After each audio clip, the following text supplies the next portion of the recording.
Welcome to the 128th season of the Canadian Club Toronto, Canada's Podium. For over a century, this platform has been a gathering place for visionaries, public figures, and decision makers to discuss the most pressing issues of our time.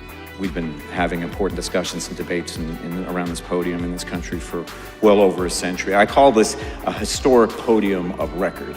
Our club's always been a forum for visionaries, public figures, and decision makers to command attention to the issues of our time. The Canadian Club is one of the most important podiums anywhere in the world that a Canadian can speak to, tell Canadians what it is that they think, develop those thoughts. And so I want to thank you for that very, very much. Please join me in thanking our esteemed panelists today.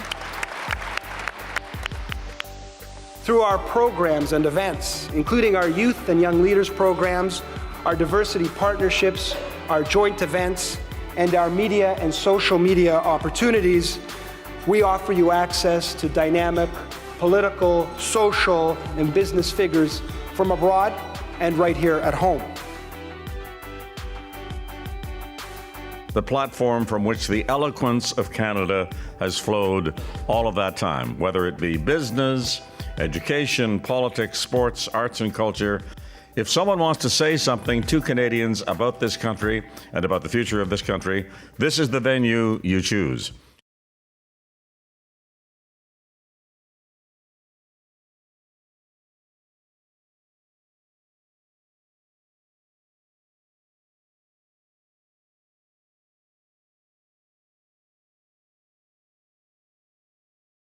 Good afternoon and welcome, everyone. My name is Tanya Van Biesen, Canadian Club Toronto President and your host for today. The Canadian Club of Toronto is committed to exploring the forces shaping our nation. Today we welcome two leaders to our podium, both with a transformative vision for Indigenous economic participation in our country. Chief Cindy Woodhouse Nepinak, National Chief of the Assembly of First Nations, will share her perspective on self-determination and the vital partnerships needed to build a stronger Canada. Tabatha Bull, President and CEO of the Canadian Council for Indigenous Business, will offer her perspective on the importance of building vital partnerships and creating opportunities for Indigenous businesses also across Canada. The Q&A portions of today's conversation will be moderated by my board colleague, Katherine Koostachin. Now, before the formal speaker introductions, I would like to acknowledge our sponsors, of which we thankfully have several. So first, thank you to Canadian Bankers Association, our season sponsor, and to Air Canada, our official airline. Thank you also to Canada's Forest Trust, who is working closely with us to help reduce our carbon footprint. Through this partnership, we've planted and protected 1,750 trees to date. And of course, we are extremely grateful to today's event sponsors, TC Energy, Red Jar Energy, and Borden Ladner Gervais. Thank you all for your contribution. Now, in the room today, we have students from the University of Toronto's Indigenous Studies program. I want to say a hearty welcome to you, and we do hope that you will have great questions for our speakers. I'd also like to share a few club announcements before we begin the event discussion. First, I would encourage all of you to visit our website at canadianclub.org, where you will find both event and membership information. And if you've missed a past event, we have a great popular on-demand service where you can access any of those past events. I'd also like to highlight a couple of our upcoming events that we hope you will join us for. On April 2nd, we will host Chantal Butler, CEO of Molson Coors Canada. On April 3rd, we will host the Premier of New Brunswick, the Honourable Susan Holt.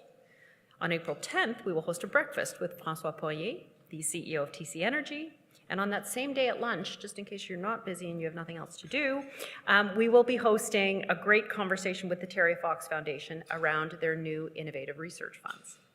And that's just the beginning of April, so we will have much more coming your way. Now, we love it when you share our events on social media, so I encourage you to share today's event and details of your event experience on your favorite platform. And we also love it when you ask questions of our speakers. So you will have that opportunity with both of our speakers today. For those in the room, you will find Q&A cards on the table, and they will be collected by our staff, who will bring them up to Katherine, our moderator. And for those joining remotely, please hit the red Q&A button on the right side of your screen when we open the floor for questions. And now I would like to invite Tiffany Murray, Director, Indigenous Relations at TC Energy, to introduce our guest speakers. Tiffany, over to you.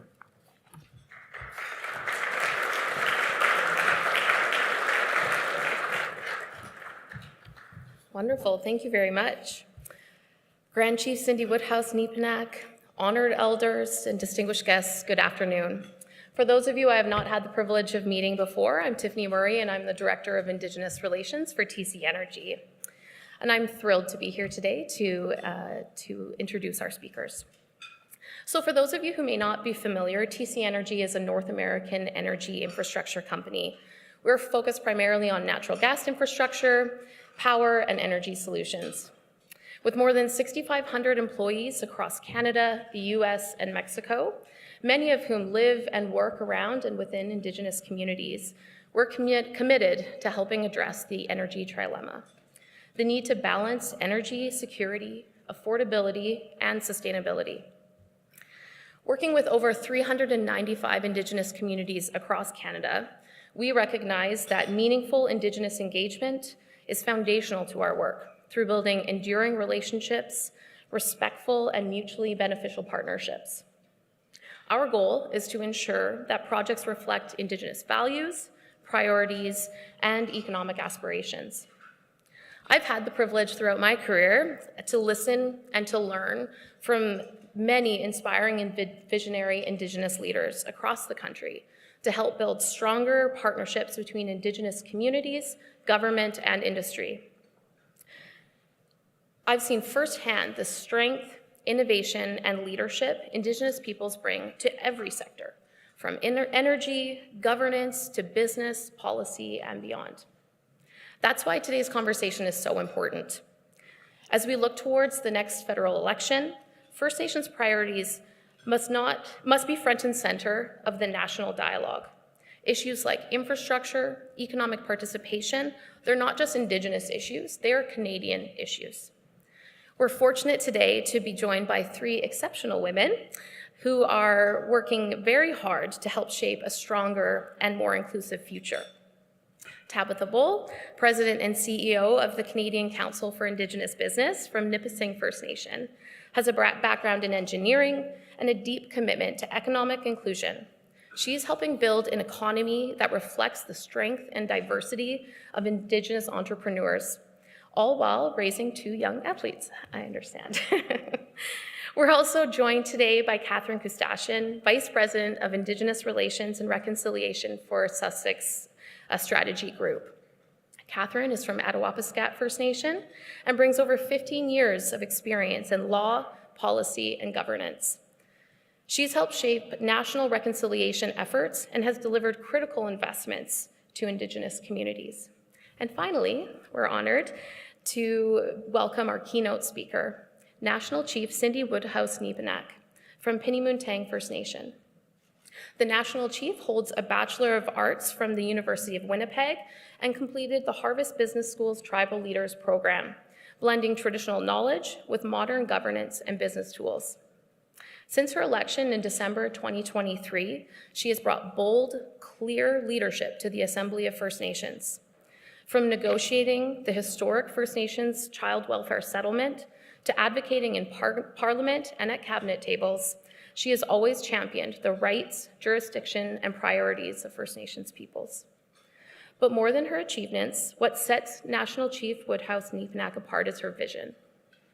As a leader and as a mother of three, she speaks often to our shared responsibility to the next 7 generations and the work we all must do to create a future where First Nations children thrive in prosperity, balance, and pride. Today, she will share the AFN's 2025 election priorities, a clear and urgent call to all political leaders across the country, because Indigenous peoples are rights holders, critical economic drivers, and nation-to-nation partners. So it is now my honor to welcome to the stage National Chief Cindy Woodhouse Nepinak.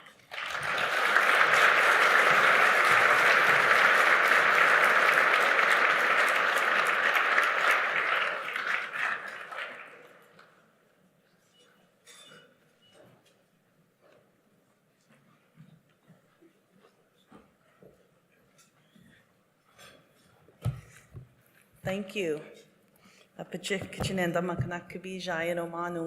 such a beautiful day to have all of you here, and spring is coming soon. And I think before we begin, I want to thank and acknowledge that we are on the traditional territories of the Mississauga of the Credit, the Anishinaabe, the Chippewa, the Haudenosaunee, and the Wendat people.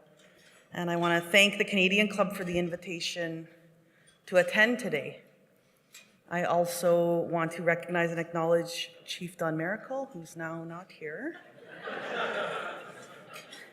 Chief Conrad Ritchie, nice to see you, Avsagin, and Chief Ted Williams, where are you, Ted?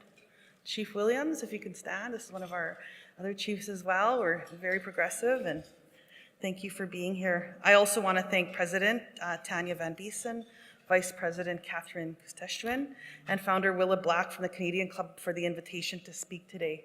I also want to acknowledge Tabatha Bull for the good work she is doing at the Canadian Council for Indigenous Business. So thank you all for being here. And you know, before I begin and get into my remarks, one of the most important things as a mother that you're ever going to do is you're going to pick a partner and to have children with. And that's one of my greatest gifts, of course, is being a mother to my beautiful 3 children.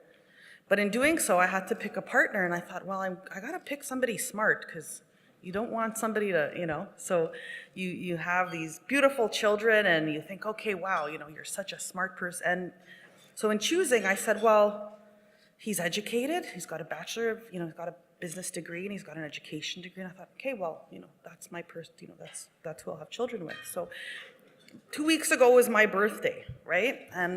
But a month ago, I said to him, hey, I had a dream of a necklace and a ring. And he said, oh, just wait until your birthday. So a couple weeks ago, of course I was busy. I was in Washington. I don't know if Tabatha was there with me or not. I can't remember. But, you know, Washington, busy, on the road, day in, day out, and it's just nonstop. So, of course, I get home a couple of days later, and there's a box in my house. So I opened it, and he's there, and he says, I remembered your dream. Okay, great. You're so smart, you know? So I opened the box, and I undid my gift, and it was a book, How to Interpret Dreams.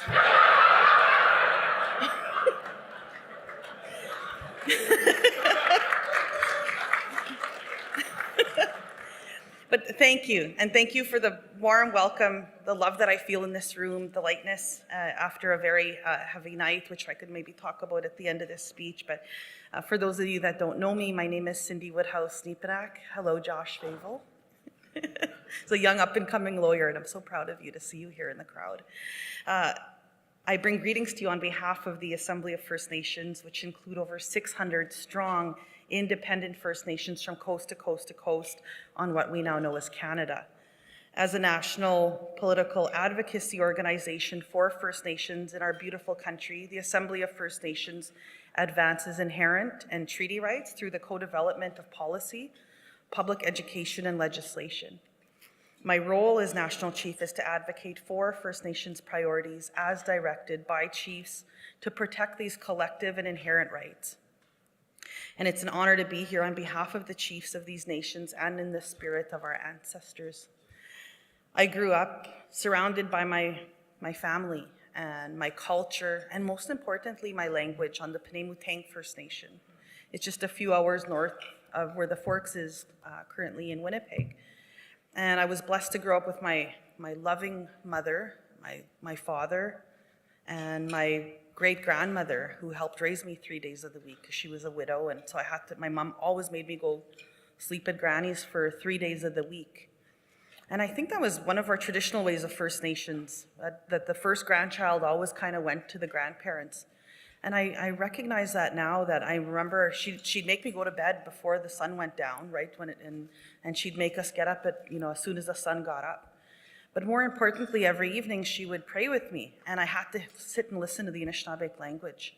And there's nothing now that I couldn't give back for that. I know at Mom and Dad's I got TV and stuff, but Granny taught me a different set of values on those days that I was with her, and I want to uplift her, and I know she's looking down, and I thank her for her guidance and her love in my life.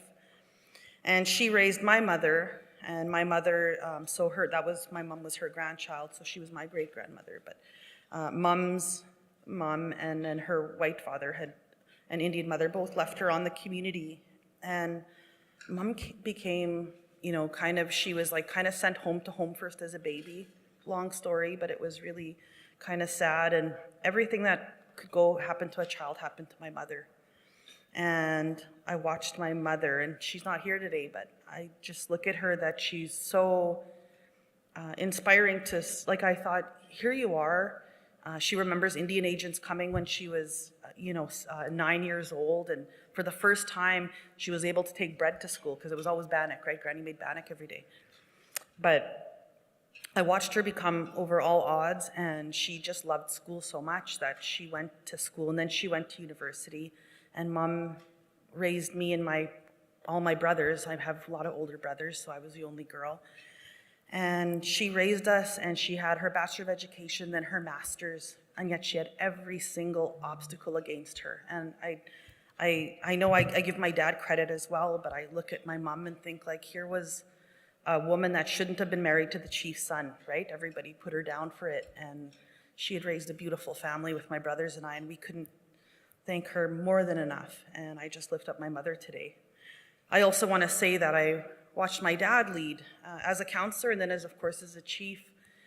And, and then our grandfather, our great-great-great-grandfather was Chief Richard Woodhouse, who was an original signatory to Treaty Number 2 that was signed on August 21st of 1871.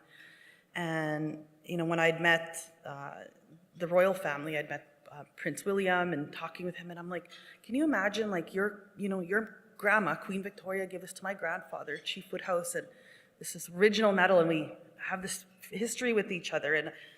And I always look back to that, where we come from. And, a girl, I'm off script a little bit, but, and then looking at old Indian affairs stuff, Dominion of Canada, stuff from the 1800s. And then I see my grandfather on the front of this cover, and one of the girls in my office, her great-great-great-grandfather. And I said, can you imagine that 145 years later that we're still here fighting to make this country a more inclusive place? And I think we've come a long way, and we have a long way to go, but we've come a long way together.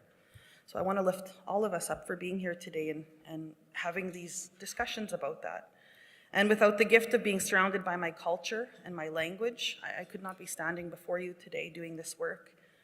Since being elected National Chief over a year ago, we have dedicated time to meet with business leaders as we travel across the country, and sometimes it's good for us to talk without the government always in the room. They're always in the room. So they're not here today. When I first accepted this invitation, I had no idea that we would be into day 3 of perhaps one of the most important federal elections in this country's history. So today I dedicate my time to the election and the central role that First Nations issues will play, not only in the result, but also the success of whichever government emerges. Excuse me. A moment. Before I get into the election, though, I'd be remiss if I didn't recognize our outgoing Prime Minister, Justin Trudeau. And during his decade in power, Mr. Trudeau did more to help improve the quality of life for First Nations than any other Prime Minister in the history of this country.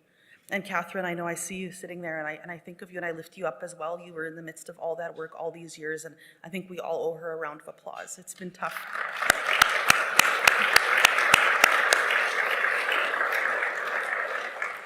While many generational and rights challenges remain unresolved, the former Prime Minister has been an ally for meaningful reconciliation.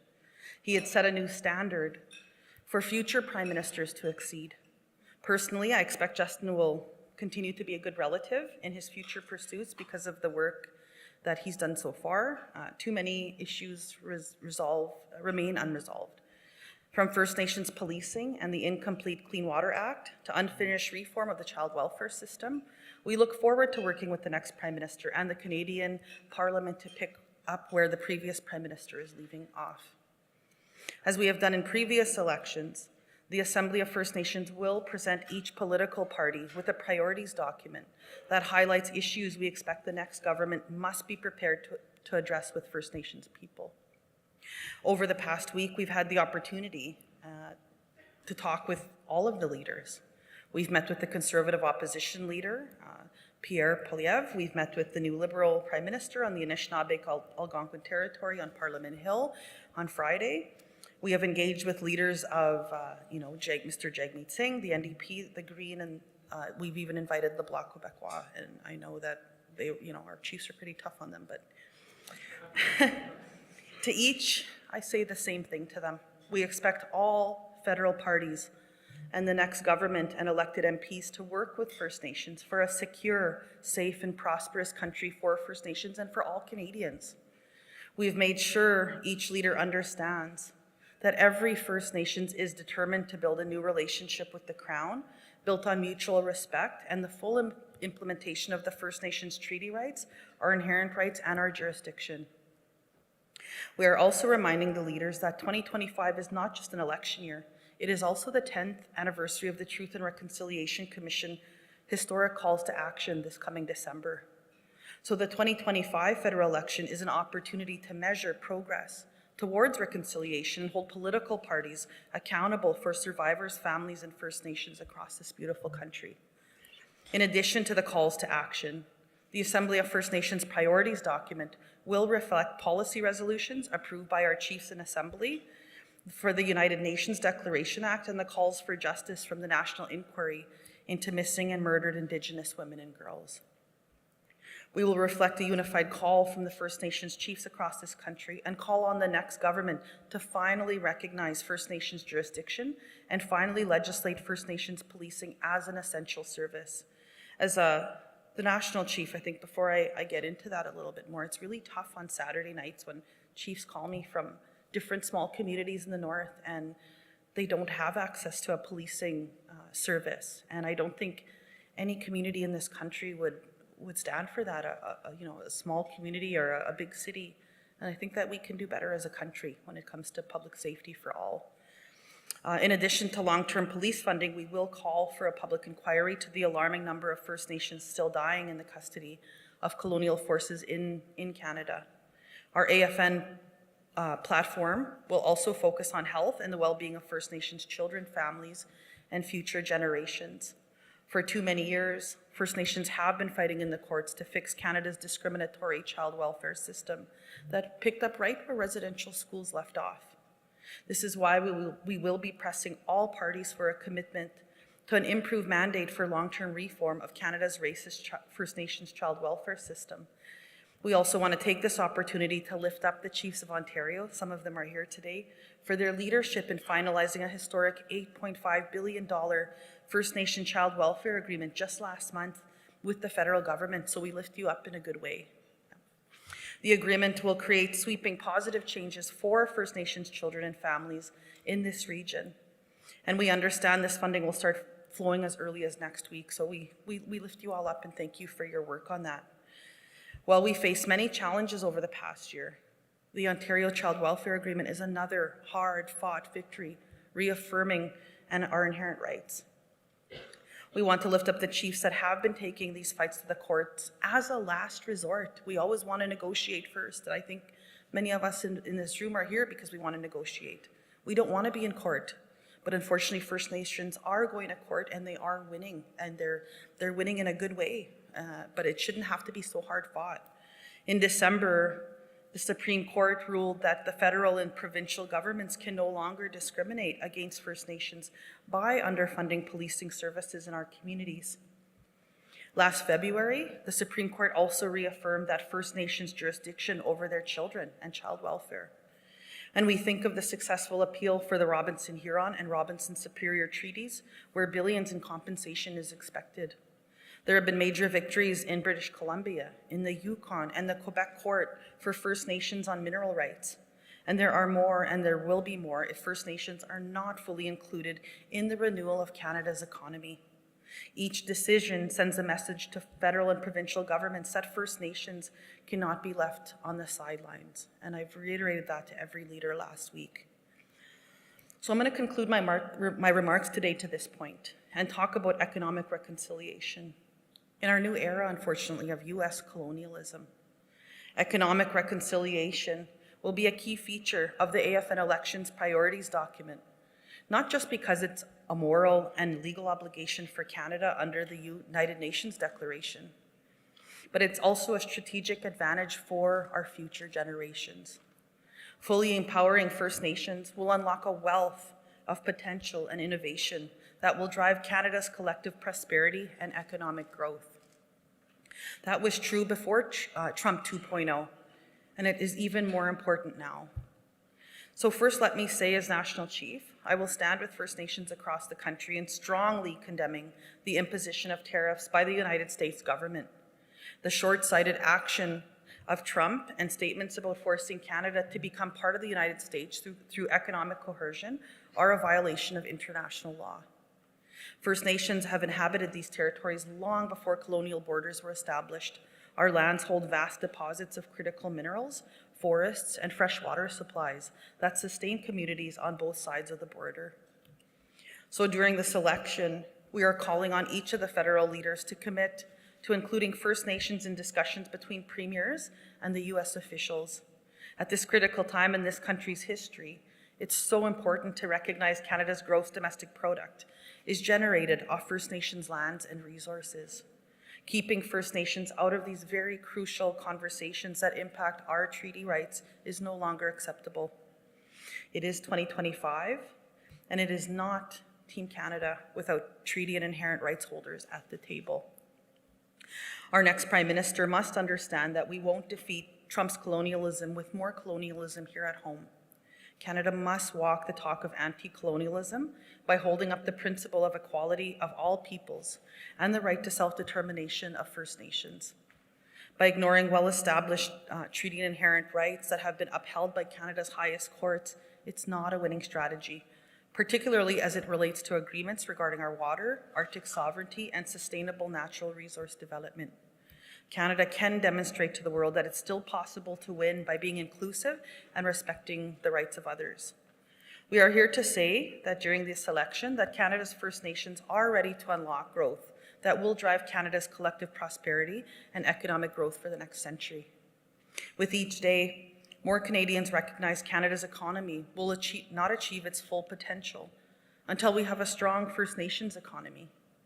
First Nations businesses already contribute over $50 billion to Canada's GDP. This represents a 57% increase over the previous decade. The rest of Canada grew by 37% during the same period. Over $560 billion worth of projects are forecast to be launched on our traditional lands over the next decade. The potential benefit of these projects, including the Ring of Fire here in Ontario, is in the trillions of dollars. They represent a cornerstone of Canada's future economic growth, but they won't advance without the support of First Nations. Our Assembly of First Nations election platform priorities will ask each of the parties to describe their approach to achieving the full potential of economic reconciliation if elected, starting with closing Canada's well-documented First Nations infrastructure gap. Closing the First Nations infrastructure gap starts with the basics of development. To thrive, First Nations must have access to adequate infrastructure, such as clean water, quality housing, reliable roads, power supplies, schools, and high-speed internet. The Assembly of First Nations and Indigenous Services Canada estimated that $350 billion is needed to achieve the federal government's goal of closing this gap by 2030. According to the Conference Board of Canada, this investment has the potential to generate over $635 billion in economic output over the next 7 years. This means each dollar invested to close the First Nations infrastructure gap would contribute $1.82 in economic output to Canada. This means Canada moves from last to first amongst G7 countries in average annual GDP per capita growth. This means over 330,000 full-time jobs per year, with 91% of those held by non-First Nations people. Beyond the infrastructure gap, we will call on the next federal government to support First Nations ownership of major infrastructure projects on our territories.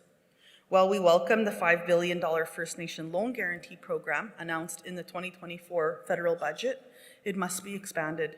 To realize the potential of these nation-building opportunities, we estimate that those guarantees need to be in the range of $100 billion.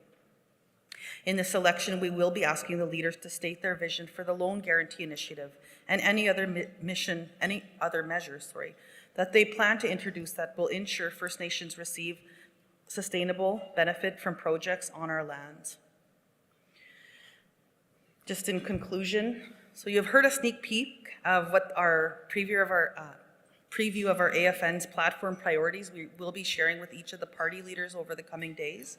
There will be more in the document that we release next week, and we'd like you all to read with us and help us along that in the month ahead, because the challenges and the opportunities are so significant to Canada's future, and we need your help.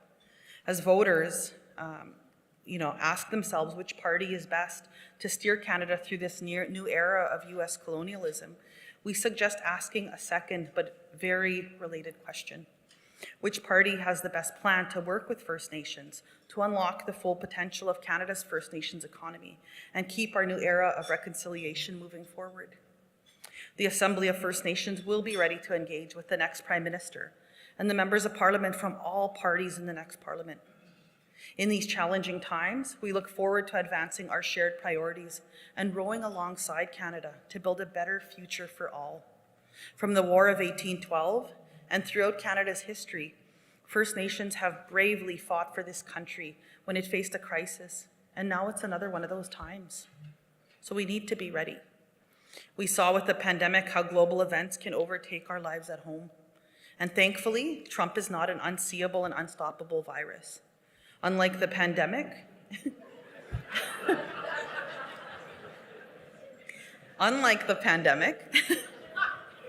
which separated and isolated us, this global threat is unifying and bringing us together more than ever before, and I want to commend all of you for that.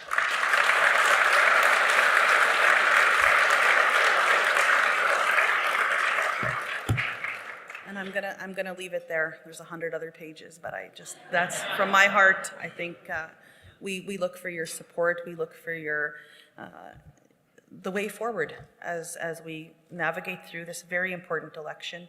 We want to make sure that we provide the Canadian Club of Toronto, my staff are in the room, that we make sure that each of you get a copy of our priorities document in the days ahead, because we need your support and help in this country as we navigate and work more closely together than ever before. And I'm glad that if there's one thing that somebody from the South brought to us, it's our hearts together, and to realize that we have to expand further and diversify ourselves, and then being so reliant on our big brother next door that's supposed to be a good big brother that's not being a good big brother right now. And I'll leave that there. Thank you so very much.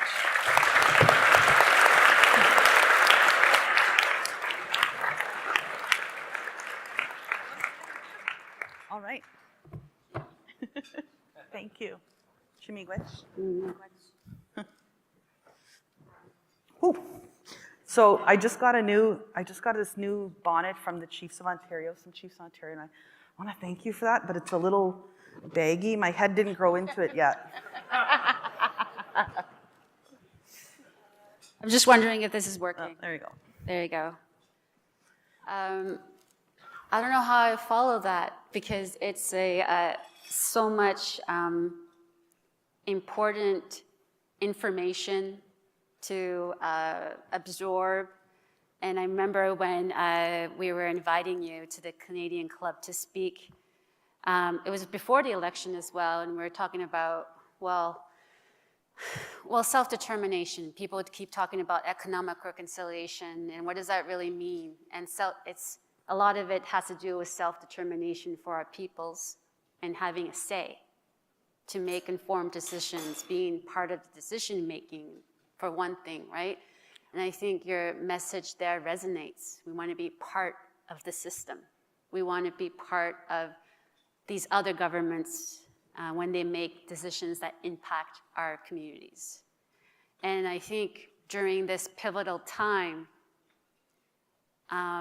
there's an increase in terms of whatever the political party stance is, they want to move forward on productivity, right?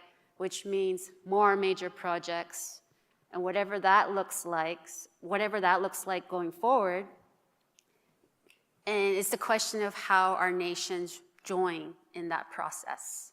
And I think it's a pivotal time where how we empower our nations and how we can support them into taking part in these, based on this pivotal time. I think it's like, this is the opportunity. And it's because, as you said, if these projects go forward, they can't do this without First Nations partnerships. And I truly believe that.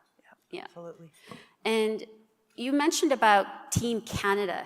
And I just want to ask, well, how do you envision being part of Team Canada? Absolutely. Look, I think that's an important question, and it's one that I've had with all the leaders in this country, the political leaders, for sure. And, the provinces and the federal government go and meet. And they'll meet with us as First Nations, but they always meet with us like the day before or the morning of for an hour at the little kiddie table. And I think that that's unacceptable in 2025.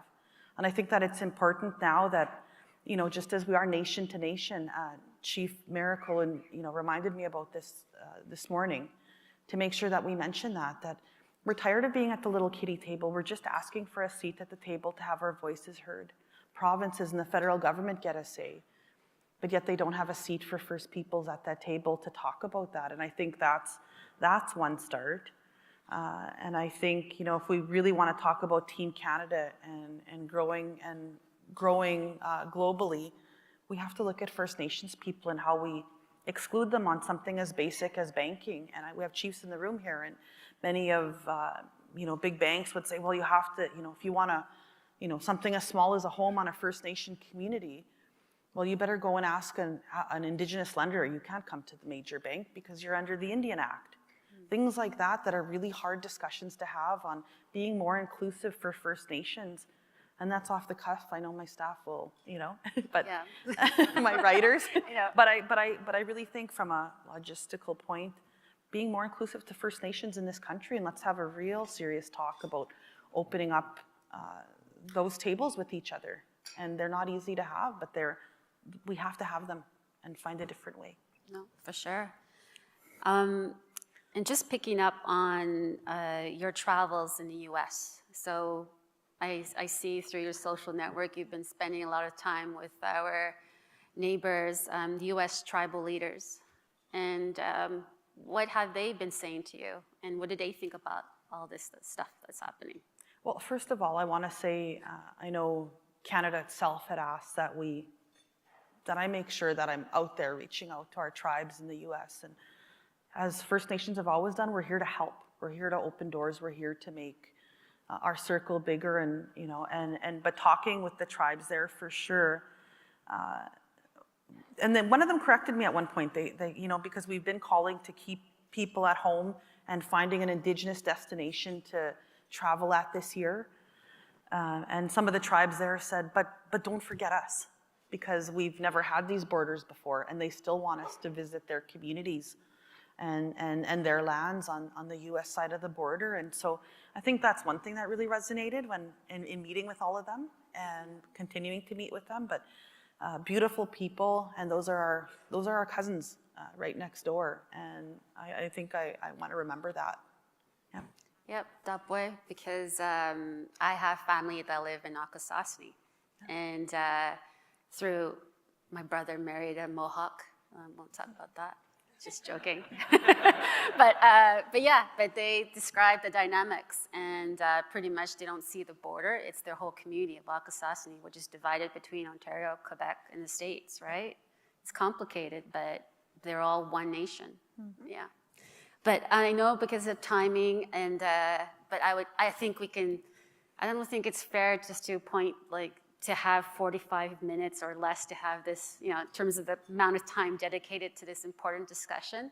But I think we're going to definitely echo, your statement and, share the information, and so that people can be better informed and educated about First Nations priorities. Yeah, absolutely. Yeah. Chimigwech. Oh, Chimigwech. Yobmin Minawamina. Thank you so very much for having me. Thank you.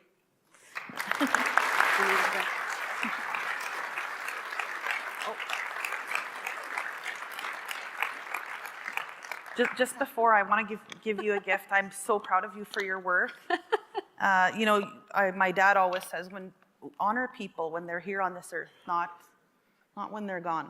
And I want to honor these two beautiful Ikwe's. And Tabatha, thank you so much for helping us. And she's such a strong, strong business leader in our country. And I thank you so much for being a strong woman and helping us navigate through these tumultuous times. Thank you. Thank you. Thank you. Thank you. I know. Oh, photo. Oh, she's gone. We'll take a photo after. we take a photo after. We have. I think I have the other. Yeah, they're eyeing me. So I know we don't have a lot of time left, but that's okay. And thanks, Tabatha, for being here. I think just a couple of questions. So, what resonated with you in terms of the AFN's priorities in terms of the next election, and how does that resonate in the work that you do? Sure. Well, first, Mugratch for having me. Thank you to the Canadian Club and National Chief. It's an incredible honor to follow you on stage. I would say what really resonates is, at the beginning of the National Chief's words, talking about like the specific human rights gaps that still exist in our communities, to then talk about the growth that we're seeing in Indigenous business. And I think what really strikes me so much is just that resilience that we have as Indigenous people and that we see First Nations people have. We're still fighting barriers with infrastructure in communities, which makes it very difficult to grow a business, very difficult to do manufacturing in a community, as an example, without clean water, without proper power in those communities. So that infrastructure is a barrier that already exists. And also the Indian Act barriers that also do exist and that First Nation businesses, particularly those on reserve, still face. But I think the part in that hope is that resilience, that despite all of that, we're still growing our businesses, we're still growing economies, we're still showing up here, wanting to be partners, wanting to work with corporations and wanting to build business together.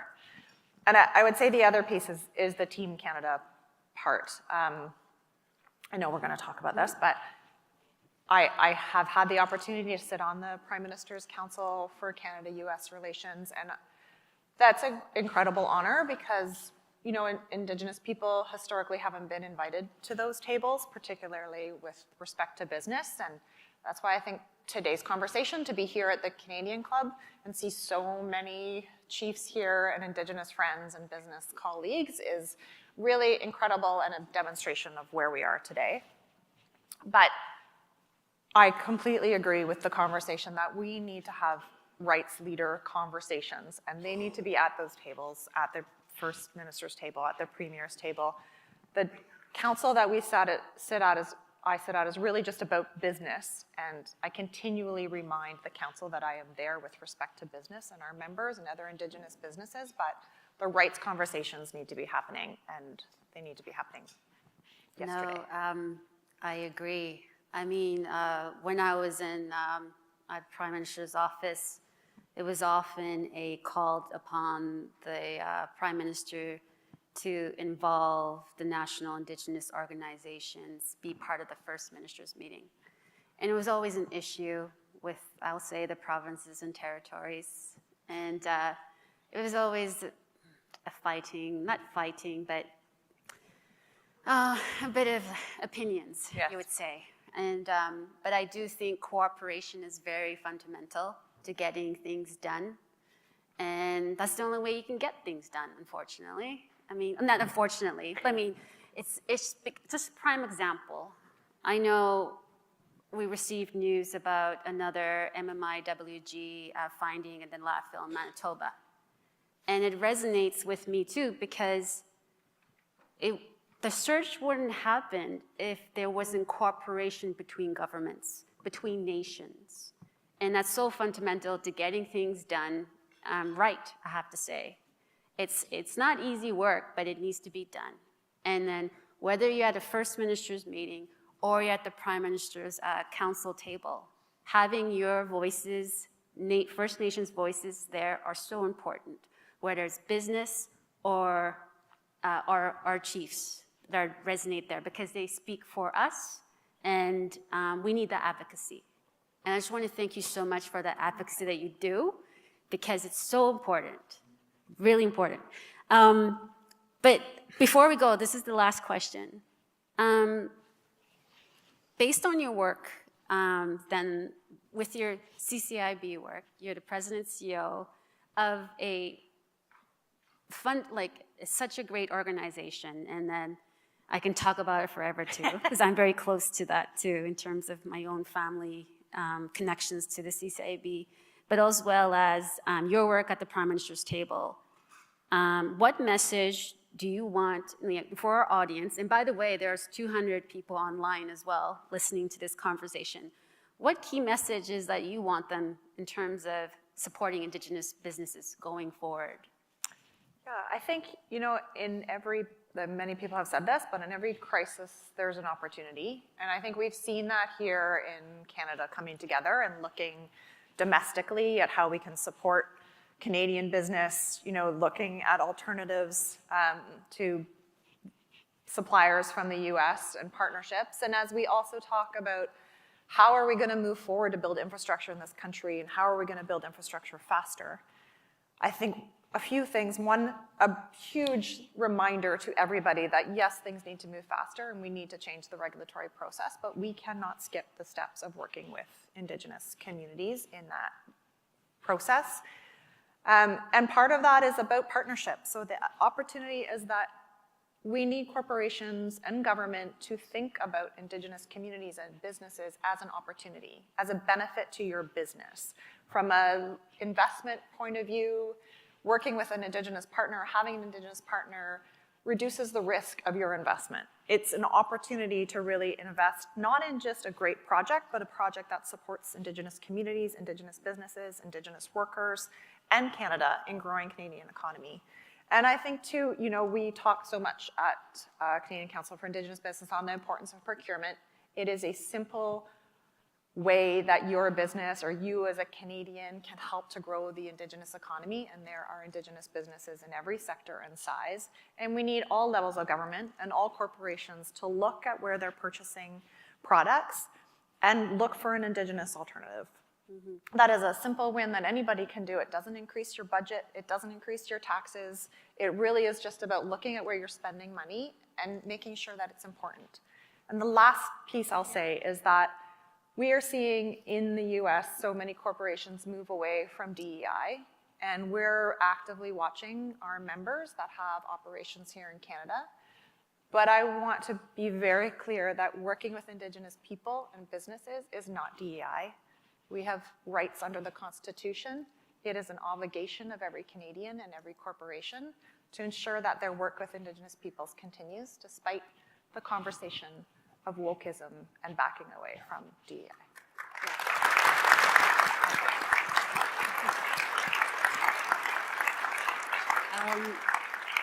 I was going to say, so no, that way, and like you speak truth, and I would again listen. I think we should have a whole day or week in terms of just focusing on this issue. That's for sure.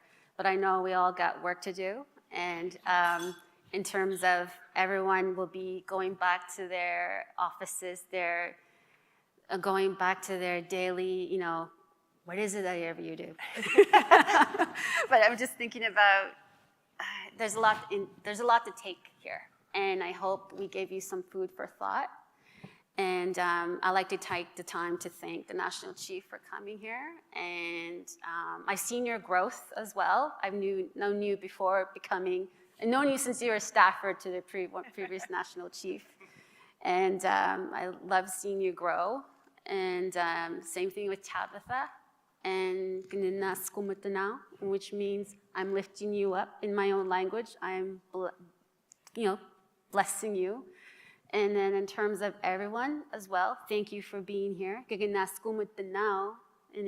lifting you up as well, and take these teachings in terms of key messages, and hopefully you think about them thoughtfully. And then the other piece, I wanted to thank our tech people, the VVC, for being here, because they're the ones that make this all happen. And I know you were here early in the morning when I arrived here at 8 o'clock a.m. and because I had to come in from Ottawa. And then just Kishimi Ngwech for everybody. And that's it.